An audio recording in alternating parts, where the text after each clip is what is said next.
Hello everyone, আজকে একটি 10 লাইনের রচনা শেয়ার করছি। বিষয় ছাতা। ছাতা আমাদের খুব দরকারি একটি জিনিস। ছাতা আমাদের রোদ ও বৃষ্টি থেকে বাঁচায়। ছাতা নানা রঙের ও সুন্দর নকশার হয়। ছাতা জলরোধী বিশেষ কাপড় এবং লোহার শক্ত শিক দিয়ে তৈরি করা হয়। এটি খুব সহজেই ভাঁজ করে ব্যাগে রাখা যায়। বর্ষাকালে ছাতা ছাড়া বাইরে যাওয়া খুব কঠিন।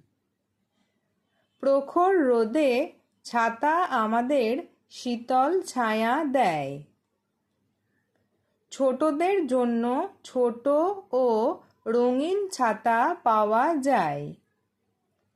আজকাল বোতাম টেপা ছাতা খুব জনপ্রিয়। বাড়ির বাইরে যাওয়ার সময় ছাতা আমাদের এক নির্ভরযোগ্য সঙ্গী।